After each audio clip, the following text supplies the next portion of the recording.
When I opened the door that afternoon, the last person I expected to see was my ex-husband's new wife, Emily. She stood there with that same smug smile I remembered from the divorce hearing. Behind her was Tom, my ex, looking uncomfortable but silent.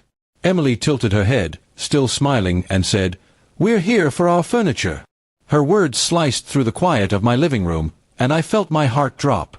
I stared at her for a moment, trying to process what she meant. "Your furniture?" I repeated slowly. "You mean my furniture? The ones I bought long before Tom ever moved in?" She shrugged casually, her smirk never fading. "Tom says these pieces were shared property. Since I'm his wife now, that means they're ours."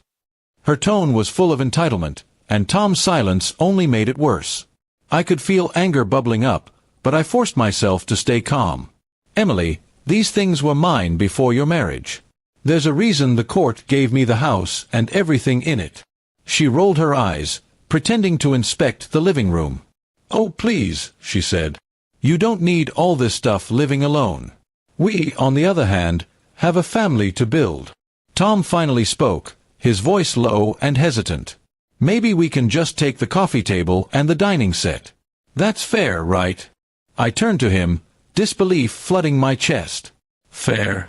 Tom, you left me with nothing but memories and bills. The least you can do is let me keep my furniture."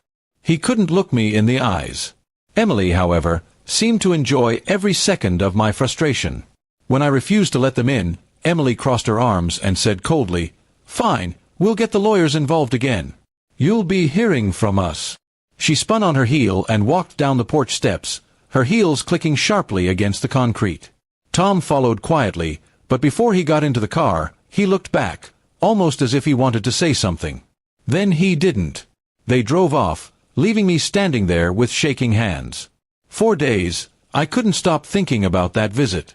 It wasn't just about furniture, it was about control. Emily wanted to make a point, to show me that she'd won.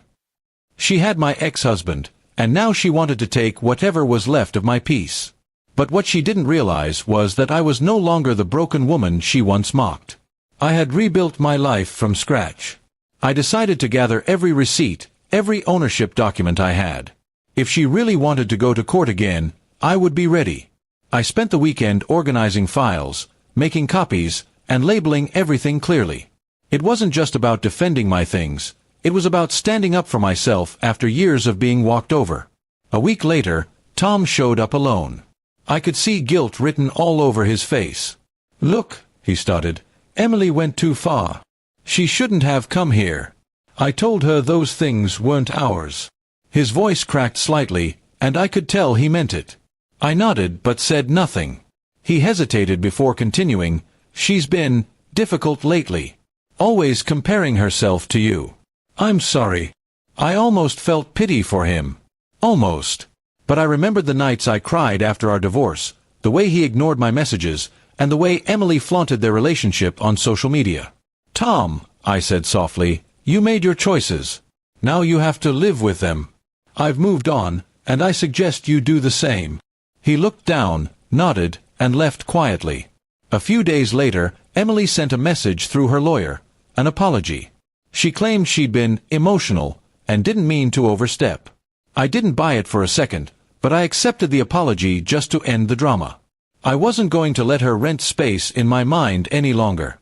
Weeks passed, and I focused on my work, my garden, and my peace. For the first time in years, my home felt truly mine. Every corner reminded me of my strength, not my pain. The dining table they wanted so badly became my place of calm, where I wrote, ate, and planned the next chapters of my life. One evening, as the sun set, I received a message from an unknown number. It was Tom. "I moved out," the text read. "You were right about her."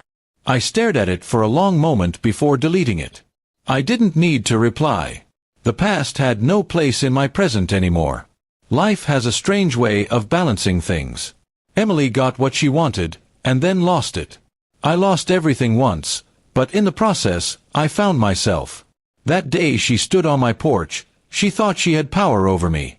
But the truth is, she just reminded me of how far I'd come. Now, when I look at that old coffee table in my living room, I smile. It's not just furniture. It's proof that no matter who tries to take from me, I'll always rebuild stronger. And no smirk in the world can take that away.